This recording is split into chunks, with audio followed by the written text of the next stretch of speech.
আইন, বিচার ও সংসদ বিষয়ক উপদেষ্টা আসিফ নজরুল বলেছেন, জাতীয় সংসদ নির্বাচন নিয়ে শঙ্কার কোনো কারণ নেই। সরকার ফেব্রুয়ারির প্রথমার্ধে নির্বাচন আয়োজনের ব্যাপারে বদ্ধপরিকর। সকালে রাজশাহী চিফ জুডিশিয়াল ম্যাজিস্ট্রেট আদালত ভবনের লিগ্যাল এইড অফিসে বিচারকদের সাথে মতবিনিময় শেষে সাংবাদিকদের প্রশ্নের জবাবে তিনি এসব কথা বলেন। তিনি আরো বলেন, নির্বাচন বিলম্বিত করার কোনো ইস্যু নেই। উৎসবমুখর পরিবেশ সৃষ্টির জন্য যা যা করা দরকার করা হবে। বাংলাদেশের সাধারণ মানুষ অধীর আগ্রহী হয়ে নির্বাচনের জন্য অপেক্ষা করছে। তাদের মাঝে উৎসাহ সৃষ্টি হয়েছে বলেও জানান আইন উপদেষ্টা। নির্বাচনের জন্য অপেক্ষা করছে, কারণ আপনারা দেখেন যে নির্বাচন অনেক দেরি আছে। অলরেডি আমি যেখানে যাই দেখছি, পোস্টার দেখতে পাচ্ছি, মানুষের মধ্যে অত্যন্ত একটা উৎসাহ উদ্দীপনা সৃষ্টি হয়েছে। তো নির্বাচন নিয়ে আশঙ্কার কোনো কারণ দেখি না। আমি মনে করি রাজনৈতিক দলগুলো একে অপরের উপর চাপ সৃষ্টি করার জন্য বা আমাদের উপর চাপ সৃষ্টি করার জন্য কিছু কিছু কথা বলেন, আবার কিছু কিছু কথা হয়তো জেনুইনলি বলেন। সব কিছু শুনে হয়তো মনে হয় যে নির্বাচন নিয়ে একটা অনিশ্চয়তা বা আশঙ্কা রয়েছে। আমি আপনাদেরকে দৃঢ় কণ্ঠে বলতে চাই, আমরা সরকারের পক্ষ থেকে ফেব্রুয়ারির প্রথমার্ধে জাতীয় সংসদ নির্বাচন আয়োজন করার ব্যাপারে বদ্ধপরিকর। এটার সাথে সম্পর্কিত বা এটাকে বিলম্বিত করার কোনো ইস্যু আছে বলে আমরা মনে করি না। যারা গুলি করে মানুষ মারে আর অন্যায় অত্যাচার করে, দেশের মানুষ তাদের বিচার দেখতে চায় বলে মন্তব্য করেছেন বিএনপি মহাসচিব মির্জা ফখরুল ইসলাম আলমগীর। তিনি বলেন, বিএনপি কথায় ও কাজে বিশ্বাস করে, কিন্তু মুনাফিকে বিশ্বাস করে না। সকালে ঠাকুরগাঁয়ে এক মতবিনিময় সভায় তিনি এসব কথা বলেন। সাধারণ মানুষ গণভোট সনদ বোঝে না উল্লেখ করে তিনি বলেন, দেশকে স্থিতিশীলতায় আনতে নির্বাচন চায় বিএনপি। সংস্কারের রাজি বিএনপি, কিন্তু যেসব বিষয়ে ঐক্যমতে পৌঁছানো যায়নি তারা ফয়সালা সংসদে হতে হবে বলেও মন্তব্য করেন মির্জা ফখরুল।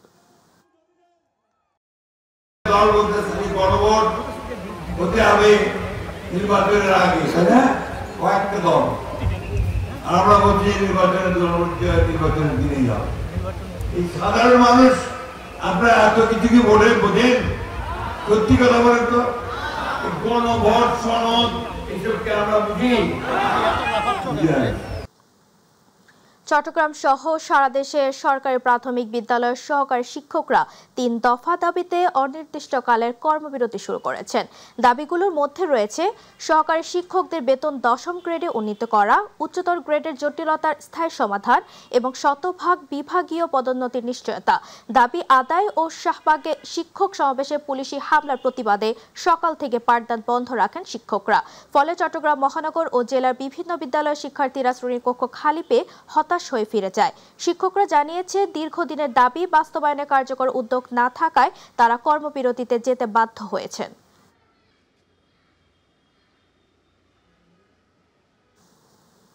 বেতন বৃদ্ধি ও পদোন্নতির দাবিতে অনির্দিষ্টকালের কর্মবিরতি শুরু করেছেন সারা দেশের ন্যায় মেহেরপুর সরকারি প্রাথমিক বিদ্যালয়ের সহকারী শিক্ষকরা। পূর্ব ঘোষণা অনুযায়ী আজ সকাল থেকে এই কর্মবিরতি শুরু করেছেন তারা। শিক্ষার্থীদের ক্লাস বন্ধ হয়ে যাওয়ায় ভোগান্তিতে পড়েছে শিশুরা। কবুলমতি শিক্ষার্থীরা বিদ্যালয়ে এলেও শিক্ষকরা পাঠদান বন্ধ রেখেছেন। বাধ্য হয়ে ক্লাস না করে ফিরে যেতে হচ্ছে শিশু শিক্ষার্থীদের। ১০ম গ্রেডে বেতন ভাতা সহ ৩ দফা দাবিতে গত শনিবার থেকে কেন্দ্রীয় শহীদ মিনারে লাগাতার অবস্থান কর্মসূচি শুরু করেন সহকারী শিক্ষকরা।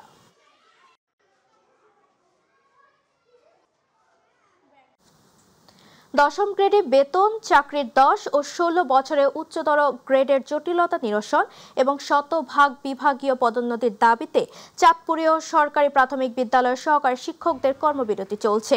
সকাল থেকে জেলার ১,১৫৬টি বিদ্যালয়ে এই কর্মবিরতি পালন করতে দেখা যায়। শিক্ষকেরা জানান, তাদের ৩ দফা আদায় না হওয়া পর্যন্ত কেন্দ্রীয় সিদ্ধান্ত মতে কর্মবিরতি চলবে। ঢাকায় পুলিশের হামলায় চাঁদপুরে ২০ জন আহত হয়েছে। তাদের মধ্যে রুহুল আমিন, ইব্রাহিম, মোশাররফ ও নাসির উদ্দিন গুরুতর আহত হয়ে ঢাকা মেডিকেল কলেজ হাসপাতালে চিকিৎসাধীন রয়েছে।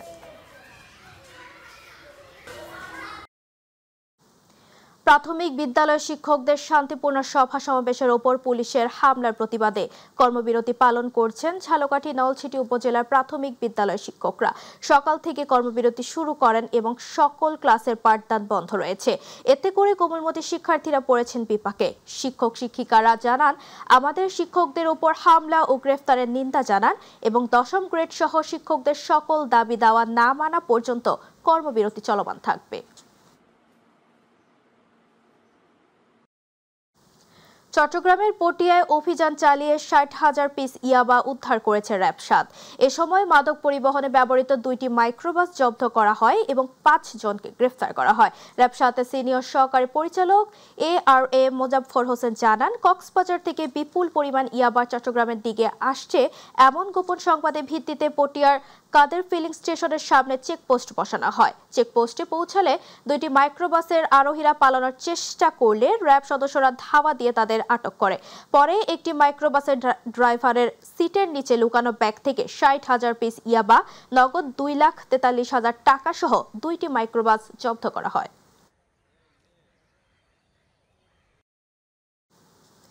গাইবান্ধা 5 আসনের বিএনপির সমর্থিত প্রার্থী ফারুক আলম সরকারের নেতাকর্মীদের কর্তৃক বিএনপির বহিষ্কৃত নেতা স্বতন্ত্র প্রার্থী নাহিদুজ্জামান নিশাদের গাড়ি বহরে হামলা করে মোটরসাইকেল ভাঙচুর করে।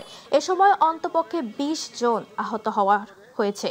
পরিস্থিতি নিয়ন্ত্রণে ও সংঘর্ষের আশঙ্কায় সাঘাটা উপজেলা নির্বাহী অফিসার মীর মোহাম্মদ আল কামাহ তমাল আজ সকাল থেকে রাত 12টা পর্যন্ত 144 ধারা জারি করে এবং সাঘাটা উপজেলা ও আশপাশের এলাকার সকল ধরনের আগ্নেয়াস্ত্র বহন, প্রদর্শন ও লাঠি ও দেশীয় কোনো অস্ত্র বহন, মাইকিং বা শব্দ ব্যবহার নিষিদ্ধ করে। এছাড়া একসাথে 5-এর অধিক সংখ্যক ব্যক্তিকে চলাফেরা, সভা সমাবেশ ও মিছিল নিষিদ্ধ ঘোষণা করে।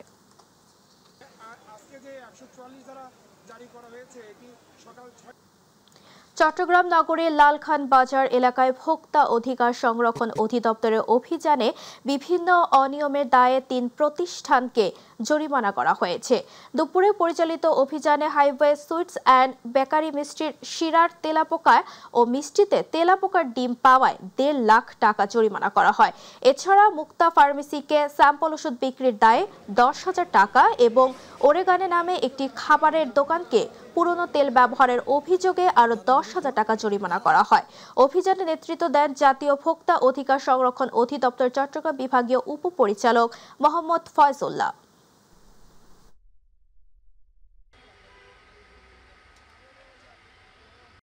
সবকিছু আমরা বাসি মিষ্টি আসলে তাদের এখানে দেখতে পাইনি। তাদের যেটুকু সমস্যা এইটুকু সমস্যা তারা ভবিষ্যতে আমাদেরকে কথা দিয়েছে তারা সমাধান করবে। এটা চট্টগ্রামের একটা ব্র্যান্ড, তারা যেন ব্র্যান্ডের মতোই রাখে সে বিষয়ে তাদেরকে আমরা নির্দেশনা দিয়েছি। আজকে আমরা সতর্কতামূলক আমরা 1,50,000 টাকা অর্থদণ্ড করেছি। টাঙ্গাইল শহরে বেবি স্ট্যান্ড সংলগ্ন কান্দাপাড়া এলাকায় দিনরাত চলছে মাদকদ্রব্যের অবাধ কেনাবেচা। এলাকাবাসীর অভিযোগ, প্রশাসনের নীরব ভূমিকা আর কিছু প্রভাবশালী ব্যক্তির আশ্রয়ে আরও বেপরোয়া হয়ে উঠেছে এসব মাদক চক্র। বিদ্যালয়ের প্রধান ফটকের সামনে প্রকাশ্যে মাদক বিক্রিতে চরম ক্ষোভ প্রকাশ করেছে স্থানীয়রা। প্রতিনিধি মির্জা মাসুদ রুবেলের তথ্যচিত্র আর জানাচ্ছেন সাইদুর রহমান আবির। টাঙ্গাইল শহরের কান্দাপাড়া এলাকায় অবস্থিত সোসাইটি ফর সোশ্যাল সার্ভিস পৌর আইডিয়াল উচ্চ বিদ্যালয়ের প্রধান ফটকের সামনেই প্রকাশ্যে বিক্রি হচ্ছে ইয়াবা, হেরোইন সহ নানা ধরনের মাদক। এলাকাবাসীর অভিযোগ, দীর্ঘদিন ধরে কিছু প্রভাবশালী ব্যক্তির ছত্রছায়ায় পরিচালিত হচ্ছে এই অবৈধ ব্যবসা। শহরের বিভিন্ন প্রান্ত থেকে মোটরসাইকেল, অটোরিকশা, সিএনজিতে করে যুবকেরা এসে প্রকাশ্যেই মাদক কিনছেন। এমনকি মোবাইল ফোনে অর্ডার নিয়ে সরবরাহ করা হচ্ছে বিভিন্ন এলাকায়। এখানে আমরা ব্যবসা করতে পারি না। এখানে সারা টাঙ্গাইলের বিভিন্ন জায়গা থেকে নেশাখোররা আড্ডা দেয়, মাদক ব্যবসা চলবে, আমরা চাই না। আমরা এটা থেকে পরিত্রাণ চাই। পাশের সুইপার কলোনিতেও চলছে বাংলা মদের প্রকাশ্য বিক্রি। নিম্ন আয়ের মানুষ, বিশেষ করে রিকশা ও অটোরিকশা চালকদের মধ্যে বাড়ছে মাদকের ব্যবহার। এতে এলাকায় বাড়ছে অশান্তি, ক্ষতিগ্রস্ত হচ্ছে পরিবার ও তরুণ প্রজন্ম। ছেলে সন্তানরা ভালোভাবে লেখাপড়া করবো, করবো, কিন্তু মাদকের কারণে অনেক ছেলেমেয়ের ধ্বংস হয়ে গেছে। অপেনে বৈশা সকাল থেকে একবারে রাত্রি থেকে অপেনে মাদক একদম বিক্রি চলতেছে। আমরা জেলা মাদকদ্রব্য নিয়ন্ত্রণ অধিদপ্তর বলছেন, যেখানে মাদক থাকবে সেখানেই অভিযান চলবে। ইতিমধ্যে কান্দাপাড়ায় যৌথ বাহিনীর অভিযান চালিয়ে বেশ কয়েকজন মাদক সেবীকে বিভিন্ন মেয়াদে কারাদণ্ড দেওয়া হয়েছে। যেখানে মাদক থাকবে সেখানে অভিযান। আমরা 2 জন নির্বাহী ম্যাজিস্ট্রেটের নেতৃত্বে বাংলাদেশ সেনাবাহিনী, পুলিশ এবং মাদকদ্রব্য নিয়ন্ত্রণ অধিদপ্তরের যৌথ অভিযানে আমরা কান্দাপাড়ায় অভিযান করি। অভিযান করে আমরা 6 জন মাদক সেবীকে আটক করি এবং একজনকে নিয়মিত মামলা দায়ের করি।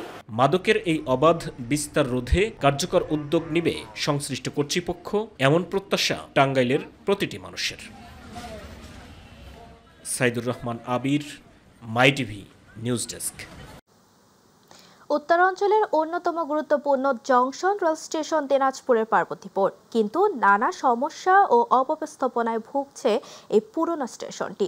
দীর্ঘদিন সংস্কার না হওয়ায় প্ল্যাটফর্মে নেই পর্যাপ্ত আলো, নেই সুপেয় পানির ব্যবস্থা। ভুতুড়ে পরিবেশে প্রতিদিনই ঝুঁকি নিয়ে চলাচল করছেন যাত্রীরা। প্রতিনিধি আব্দুল্লাহ মামুনের রিপোর্ট, জানাচ্ছেন শামস তাবরিজ উচ্ছ্বাস।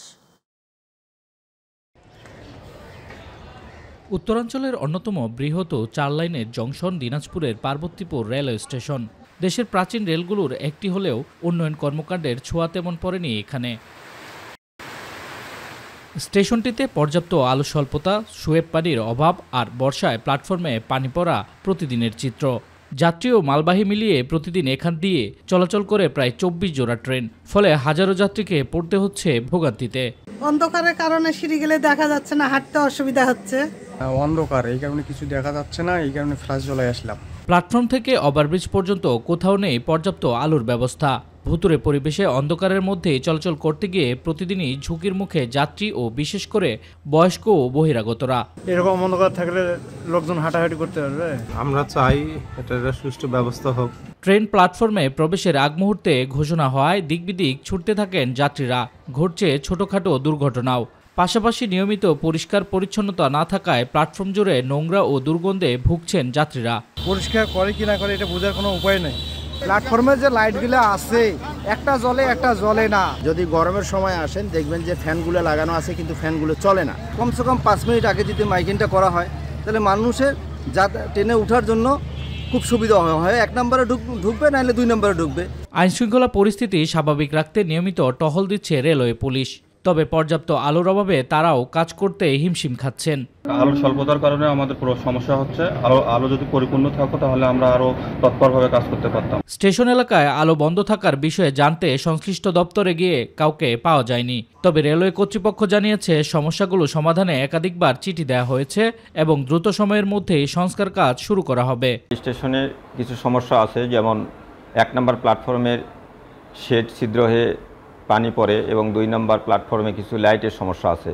এই লাইটগুলো জ্বালানোর ব্যাপারে আমি কর্তৃপক্ষকে একাধিকবার চিঠি দিয়েছি এবং কর্তৃপক্ষ আশ্বাস দিয়েছেন যে অতি শীঘ্র এই কাজগুলির সমাধান করে দিবে। দীর্ঘদিনের অবহেলায় জর্জরিত পার্বতীপুর রেল স্টেশন। অবিলম্বে সংস্কার না হলে যাত্রী ভোগান্তি আরও বাড়বে বলে শঙ্কা স্থানীয়দের।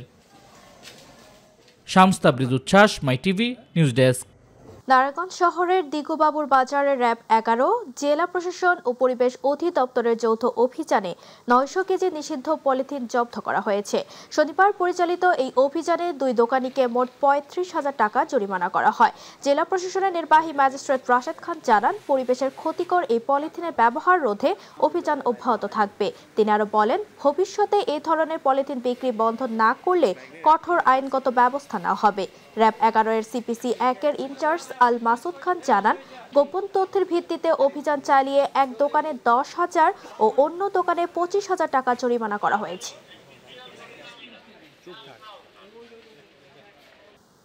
টাঙ্গাইলের ঘাটাইলে ক্ষুদ্র ও প্রান্তিক কৃষকদের মাঝে বিনামূল্যে 2025-26 অর্থ বছরে কৃষি প্রণোদনা কর্মসূচির আওতায় রবি মৌসুমে সরিষা, গম, সূর্যমুখী ও বোরো ধানের অন্যান্য ফসলের বীজ ও সার বিতরণ করা হয়েছে।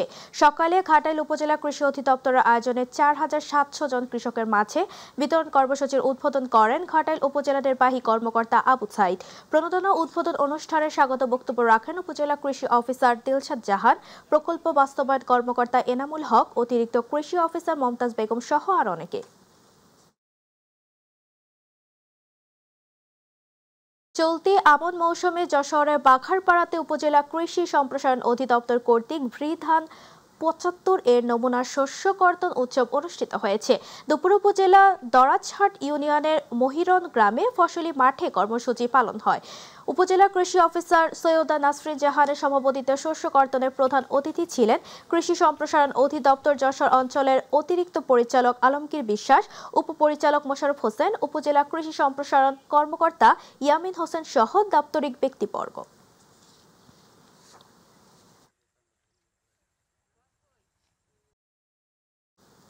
সেন্ট মার্টিনে বাংলাদেশ কোস্ট গার্ডের অভিযানে একটি অবৈধ আর্টিসানাল ট্রলি বোট ও নিষিদ্ধ থাই জাল সহ ১৯ জনকে আটক করা হয়েছে। কোস্টগার্ড মিডিয়া কর্মকর্তা লেফটেন্যান্ট কমান্ডার সিয়ামুল হক জানান, গোপন সংবাদের ভিত্তিতে কোস্টগার্ড জাহাজ শ্যামল বাংলা কর্তৃক সেন্ট মার্টিনের ছেড়া দ্বীপের দক্ষিণ পশ্চিম সমুদ্র এলাকায় অভিযান চালানো হয়। অভিযান চলাকালে একটি অবৈধ ট্রলিং বোট জব্দ করা হয় এবং তল্লাশি চালিয়ে প্রায় ১২০০ মিটার থাই জাল সহ ১৯ জন জেলেকে আটক করা হয়। জব্দকৃত বোট, জাল ও আটক ব্যক্তিদের বিরুদ্ধে আইনানুগ ব্যবস্থা গ্রহণের প্রক্রিয়া চলছে বলে জানিয়েছেন কোস্টগার্ডের কর্মকর্তা।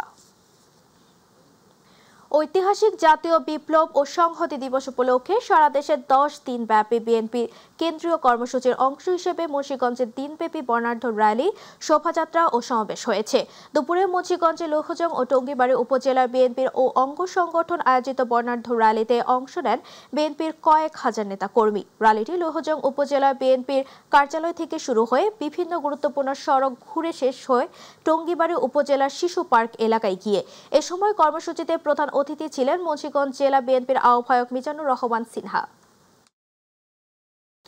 বিএনপির ভারপ্রাপ্ত চেয়ারম্যান তারেক রহমান ঘোষিত রাষ্ট্র কাঠামো মেরামতের ৩১ দফা কর্মসূচি মানুষের কাছে পৌঁছে দিতে ময়মনসিংহের ভালুকার সর্বসাধারণের মাঝে শাড়ি ও লুঙ্গি বিতরণ অনুষ্ঠান অনুষ্ঠিত হয়েছে। উপজেলার মেদুয়ারি ইউনিয়ন শাখা বিএনপির আয়োজনে প্রধান অতিথি থেকে অসহায় ও দরিদ্র মানুষের মাঝে ১০,০০০ শাড়ি ও লুঙ্গি বিতরণ করেন ভালুকা উপজেলা বিএনপির ভারপ্রাপ্ত আহ্বায়ক মোর্শেদ আলম। এ সময় বিশেষ অতিথি ছিলেন উপজেলা বিএনপির যুগ্ম আহ্বায়ক সালাউদ্দিন আহমেদ, মুজিবুর রহমান মজু, রহুল আমিন সহ সংগঠনের নেতাকর্মীবৃন্দ। সাবেক স্বরাষ্ট্র প্রতিমন্ত্রী ও নেত্রকোনা ৪ আসনে বিএনপি মনোনীত ধানের শীষে সংসদ সদস্য পদপ্রার্থী লুৎফুজ্জামান বাবর বলেছেন, এখনও কালো মেঘের ছায়া যায়নি। আওয়ামী লীগ সহ বৃহত্তর একটি পরাশক্তি নির্বাচন বানচালের ষড়যন্ত্র করছে, যার সাথে অভ্যন্তরীণ কিছু রাজনৈতিক দলও জড়িত। গতকাল নেত্রকোনার মোহনগঞ্জ পৌর বিএনপি নবনির্বাচিত কমিটির পরিচিতি সভায় ভার্চুয়ালি যুক্ত হয়ে প্রধান অতিথির বক্তব্যে তিনি এসব কথা বলেন।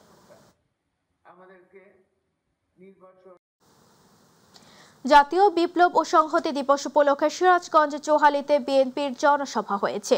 চৌহালি উপজেলার উমারপুর ইউনিয়নে বিএনপির উদ্যোগে জনসভা অনুষ্ঠিত হয়। এ সময় সাবেক সভাপতি জাহিদ মোল্লার সভাপতিত্বে ও সাবেক সাধারণ সম্পাদক মঈনুল ইসলামের সঞ্চালনায় প্রধান অতিথি ছিলেন সিরাজগঞ্জ ৫ আসনের বিএনপি মনোনীত প্রার্থী আমিরুল ইসলাম খান আলিম।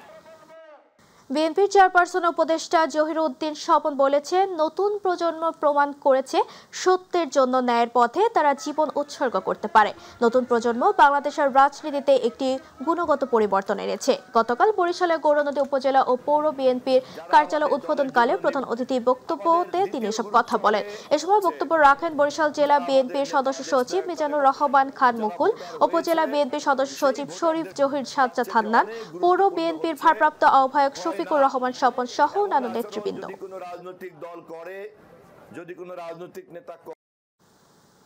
সন্ত্রাস ও অনিয়মের মাধ্যমে কেউ বিএনপির মনোনয়ন ও নেতৃত্ব পাবে না বলে মন্তব্য করেছেন বিএনপির জাতীয় নির্বাহী কমিটির সদস্য ডক্টর মোহাম্মদ জালাল উদ্দিন। গতকাল চাঁদপুরের মতলব উত্তরের ছেঙ্গারচর সরকারি মডেল উচ্চ বিদ্যালয় মাঠে ৭ নভেম্বর বিপ্লব ও সংহতি দিবস উপলক্ষে আয়োজিত আলোচনা সভায় প্রধান অতিথির বক্তব্যে তিনি এসব কথা বলেন। তিনি আরও বলেন, বিএনপি একটি গণতান্ত্রিক ও আদর্শিক দল। যারা জনগণের ভালোবাসা ও বিশ্বাস অর্জন করবে তারাই দলের প্রকৃত শক্তি। সন্ত্রাসী করে মানুষের ভালোবাসা নমিনেশন নেওয়া যায় না। বিএনপির ভারপ্রাপ্ত চেয়ারম্যান তারেক রহমান ঘোষিত রাষ্ট্র কাঠামো মেরামতে ৩১ দফা দাবি বাস্তবায়নে গাইবান্ধার গোবিন্দগঞ্জে লিফলেট বিতরণ ও পথসভা হয়েছে। গাইবান্ধা জেলা বিএনপির সহসভাপতি ফারুক কবির আহমেদের নেতৃত্বে লিফলেট বিতরণ ও পথসভা হয়। এরপরে নেতাকর্মীদের নিয়ে শহর প্রদক্ষিণ করে পরগয়রা বালিকা বিদ্যালয় মাঠে ঐতিহাসিক জাতীয় বিপ্লব ও সংহতি দিবস অনুষ্ঠিত হয়। এতে তিনি প্রধান অতিথি হিসেবে বক্তব্য রাখেন গোমানীগঞ্জ ইউনিয়ন বিএনপির সভাপতি মাহতাব উদ্দিন সর্দার।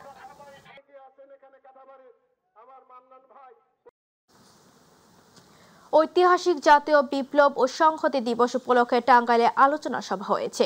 শনিবার জেলা ছাত্রদলের আয়োজনে টাঙ্গাইল প্রেস ক্লাবের অডিটোরিয়ামে আলোচনা সভার আয়োজন করা হয়। অনুষ্ঠানে জেলা ছাত্রদলের আহ্বায়ক দুর্জয় হোর শুভ সভাপতিত্বে ও সদস্য সচিব MA বাতেনের সঞ্চালনায় প্রধান অতিথি ছিলেন কেন্দ্রীয় বিএনপির প্রচার সম্পাদক সুলতান সালাউদ্দিন টুকু। এ সময় টাঙ্গাইল জেলা বিএনপির সভাপতি হাসানুজ্জামিল শাহিন, সাধারণ সম্পাদক ফরহাদ ইকবাল সহ আরও অনেকে উপস্থিত ছিলেন। নাটোরের সিংড়ায় ঐতিহাসিক জাতীয় বিপ্লব ও সংহতি দিবস উপলক্ষে জনসমাবেশ হয়েছে। শনিবার সিংড়া গোহাট থেকে একটি বিশাল শোভাযাত্রা বের হয়ে শহর প্রদক্ষিণ শেষে কোর্ট মাঠে জনসমাবেশে অনুষ্ঠিত হয়। জনসমাবেশে প্রধান অতিথি হিসেবে বক্তব্য দেন জেলা বিএনপির সদস্য অধ্যক্ষ আনোয়ারুল ইসলাম আনু। অনুষ্ঠানে বিএনপির নেতা সাখাওয়াত হোসেনের সভাপতিত্বে প্রধান বক্তা হিসেবে বক্তব্য দেন উপজেলা বিএনপির সদস্য সংগ্রহ ও ইউনিয়ন নির্বাচন পরিচালনা কমিটির সদস্য সচিব শারফুল ইসলাম বুলবুল।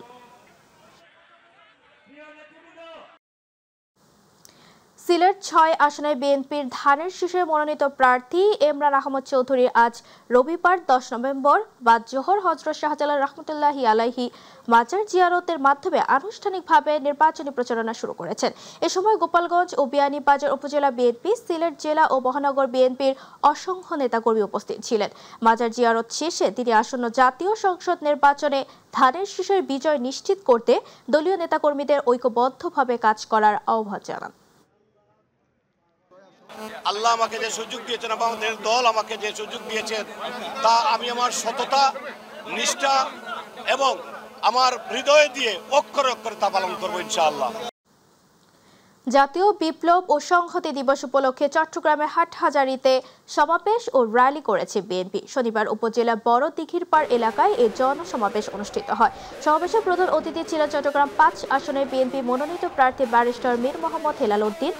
বায়োজিৎ থানা বিএনপির সাবেক সাধারণ সম্পাদক ইকবাল চৌধুরীর সভাপতিত্বে আয়োজিত সমাবেশে জাসাস উত্তর জেলা সভাপতি কাজী সাইফুল ইসলাম টুটুল সহ জেলা, উপজেলা ও অঙ্গ সংগঠনের নেতাকর্মীরা বক্তব্য রাখেন।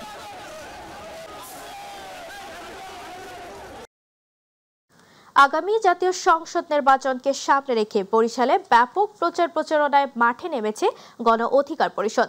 সেই লক্ষ্যে বরিশালের বাবুগঞ্জ উপজেলা গণপরিষদ এর নেতৃবৃন্দরা মুলাদি বাবুগঞ্জ আসনের প্রার্থী HM ফারদিন ইয়ামিনের পক্ষে নতুন হাট থেকে র্যালি বের করে মাধবপাশা বাবুগঞ্জ এর ঢাকা বরিশাল মহাসড়ক প্রদক্ষিণ ও লিফলেট বিতরণ করেন।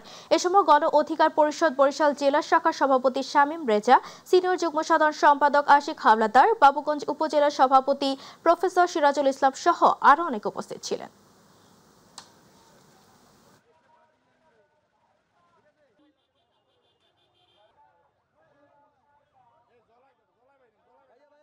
তরুণ প্রজন্মের কাছে অত্যন্ত আশাবাদী এবং তরুণ প্রজন্ম বাংলাদেশ কিভাবে বিনির্মাণ করতে হয়, বাংলাদেশ কিভাবে সংস্কার করতে হয় সেটা জানে। গণ অধিকার পরিষদের পক্ষ থেকে ঘোষণা দিয়েছেন যে আমরা 300 আসনই প্রার্থী দেব।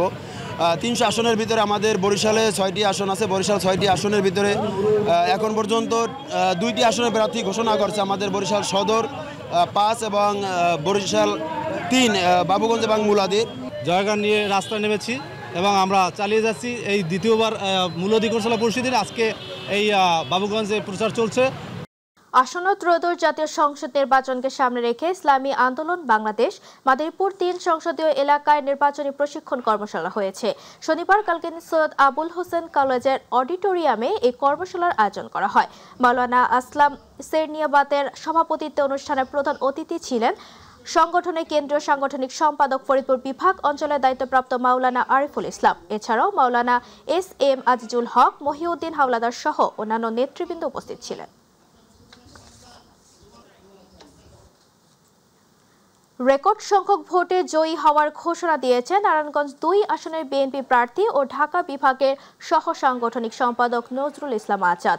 2500 মঞ্জুরুল ইসলাম স্টেডিয়ামে মাঠে আয়োজিত এক জনসভায় তিনি এই ঘোষণা দেন। তিনি আরো বলেন, 2500-এ 2-1টি ডাকাতের গ্রাম রয়েছে। বিএনপি সরকার গঠন করলে এইসব ডাকাতদের পুনর্বাসন করে গড়ে তোলা হবে ডাকাত মুক্ত 2500।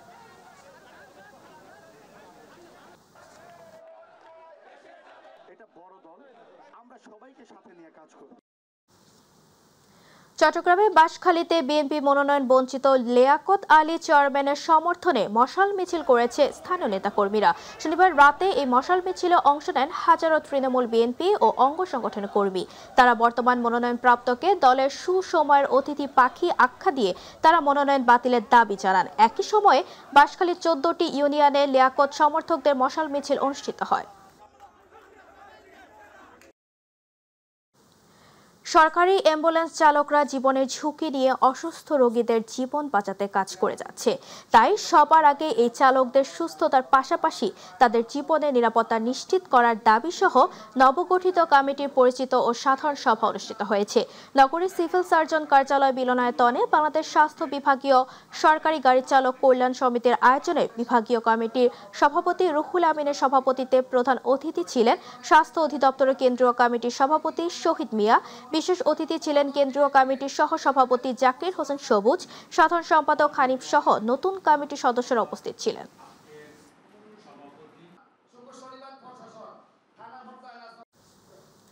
Gaibandha institution of diploma engineers Bangladesh আইডিপির 3 বছরের জন্য নবগঠিত গাইবান্ধা জেলা কমিটির শপথ গ্রহণ ও পরিচিতি সভা হয়েছে।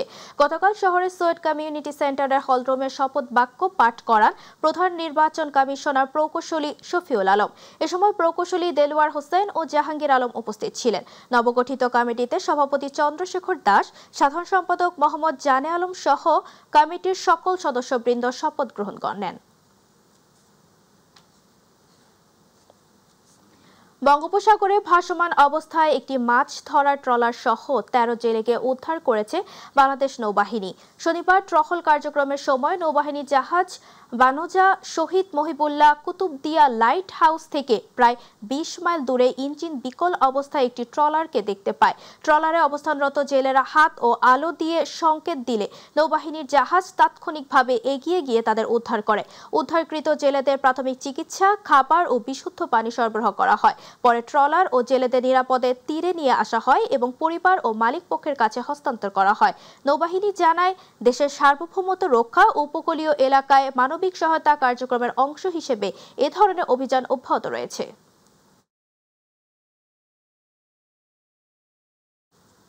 সড়ক দুর্ঘটনা ও যানজট নিরসনে খুলনায় কেএমপির উদ্যোগে সচেতনতামূলক র্যালি হয়েছে।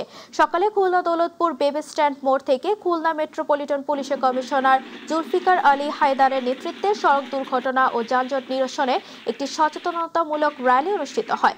র্যালিতে সরকারি বেসরকারি বিভিন্ন পরিবহন চালক সহ বিভিন্ন শ্রেণী পেশার মানুষ অংশগ্রহণ করেন। ব্রাহ্মণবাড়িয়ার নাসিরনগরে institute of livestock science and টেকনোলজির শিক্ষার্থীরা নিয়োগ বিধি সংশোধনের দাবিতে সড়ক অবরোধ করে বিক্ষোভ করেছে। সড়ক অবরোধ করে আন্দোলনের ফলে আঞ্চলিক সড়কের উভয় পাশে 10 কিলোমিটার দীর্ঘ যানজটের সৃষ্টি হয়। বেলা 11টা থেকে তারা সায়েন্স নাসিরনগর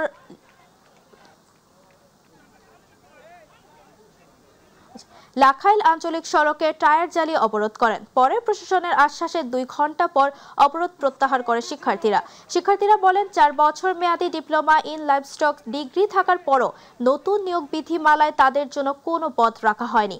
পরে শিক্ষার্থীরা বেলা 1টার দিকে সড়ক থেকে অবরোধ প্রত্যাহার করে এসিল্যান্ডের সাথে আলোচনায় বসেন। কালিয়াকৈর পৌরসভার সাবেক মেয়র মুজিবুর রহমানের বিরুদ্ধে কালিয়াকৈর পৌরসভায় দুদকের অভিযানে 14 কোটি টাকার জালিয়াতি শিরোনামে প্রচারিত মিথ্যা ও উদ্দেশ্য প্রণোদিত সংবাদ প্রচারের প্রতিবাদ জানিয়ে সংবাদ সম্মেলন করেছে তিনি।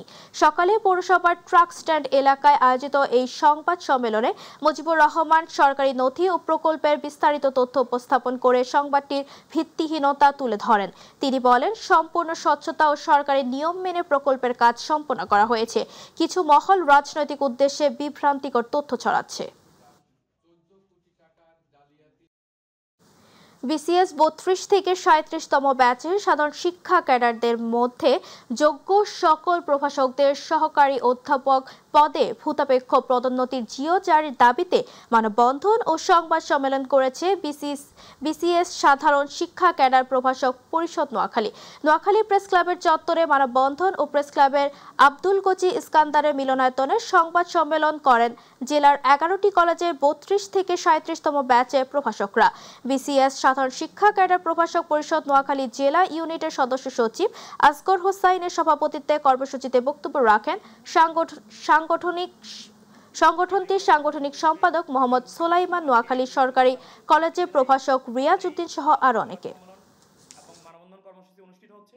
আজকে আমরা এখানে উপস্থিত হয়েছি প্রায় দীর্ঘ 12 বছর যাবত আমরা বিসিএস কুড়িগ্রামে বিসিএস সাধারণ শিক্ষা ক্যাডারের যোগ্য সকল প্রভাষকের সহকারী অধ্যাপক পদে ভূতাপেক্ষ পদোন্নতির দাবিতে মানববন্ধন ও সংবাদ সম্মেলন হয়েছে। সকালে কুড়িগ্রাম প্রেস ক্লাব প্রাঙ্গণে এই মানববন্ধন ও সংবাদ সম্মেলনের আয়োজন করে বিসিএস সাধারণ শিক্ষা ক্যাডার প্রভাষক পরিষদ কুড়িগ্রাম জেলা ইউনিট। এ সময় লিখিত বক্তব্য রাখেন কুড়িগ্রাম সরকারি কলেজের 35তম বিসিএস এর বাংলা বিভাগের প্রভাষক জাহাঙ্গীর আলম। মানিকগঞ্জের ঘিওরে 3 দিন ব্যাপী রাস পূর্ণিমা উপলক্ষে শ্রী শ্রী লক্ষ্মী পূজা অনুষ্ঠিত হয়েছে। উপজেলার বানিয়াজুড়ি ইউনিয়নের রাথুরা গ্রামে পবিত্র সরকারের বাড়িতে এই লক্ষ্মী পূজা অনুষ্ঠিত হয়। লক্ষ্মী পূজা উপলক্ষে আরতি প্রতিযোগিতা, সিঁদুর খেলা, বালিশ খেলা, চেয়ার খেলা, সুই সুতা খেলা সহ বিভিন্ন খেলা অনুষ্ঠিত হয়। পরে বিজয়ীদের মাঝে পুরস্কার তুলে দেন শ্রী পবিত্র সরকার বাড়ির কর্ত্রী সুমি সরকার, সমৃদ্ধি সরকার ও খন্দকার মশিউর রহমান।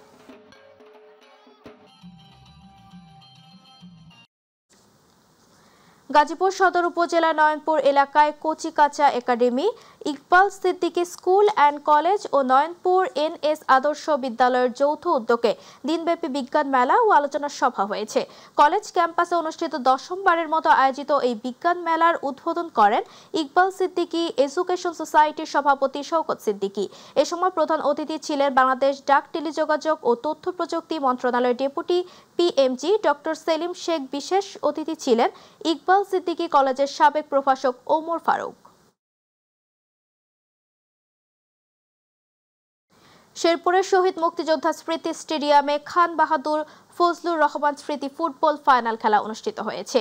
এ সময় প্রধান অতিথি ছিলেন গণপ্রজাতন্ত্রী বাংলাদেশ সরকারের কৃষি মন্ত্রণালয়ের অতিরিক্ত সচিব ও বৃহত্তর ময়মনসিংহ সমিতির মহাসচিব নাসির উদ্দৌলা।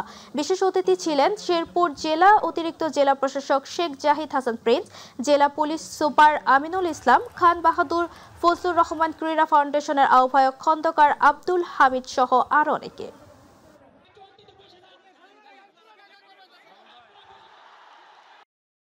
শরীয়তপুরের জাজিরা ফুটবল ফেস্ট 2025-এর গ্র্যান্ড ফাইনাল ম্যাচে প্রতিপক্ষ বিলাসপুরকে 0-1 গোলে পরাজিত করে চ্যাম্পিয়ন হওয়ার গৌরব অর্জন করেছেন বড় গোপালপুর ইউনাইটেড এফসি দলের।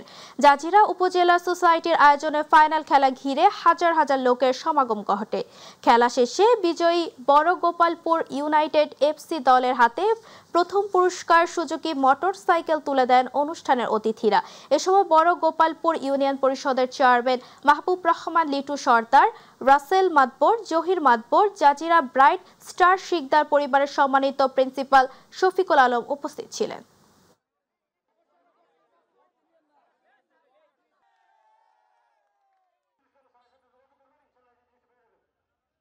অবহেলায় পিছিয়ে পড়া জাজিরাবাসীকে আবার নতুন উদ্যমে শিক্ষামূলক পরিবেশে সুসন্তান হিসেবে গড়ে তোলার জন্য 2025 সালে আজকের যে ফুটবল ফেস্ট 2025-এর ফাইনাল হলো, গোপালপুর যে জিতেছে এর সর্বপ্রথম মালিক একমাত্র আল্লাহ। সেকেন্ড হলো আমার গোপালপুরের সমস্ত জনগণের ভালোবাসা এবং উদ্যম। আমরা গোপালপুরের সকলের পক্ষ থেকে আজকে বিজয় হয়ে আমরা খুবই আনন্দিত। মাদকমুক্ত আমরা গোপালপুর চাই, আমরা ফুটবল খেলাযুক্ত সব আমরা আমার এই খেলার প্রতি আসক্ত হতে চাই। 25 বছর পর্যন্ত বাচ্চারা যদি খেলাধুলার মাঝে সকলে বিচরণ থাকি তাহলে সেই সব ছেলেপেলেরা মাদকের সাথে জড়িত হতে পারে না। মনে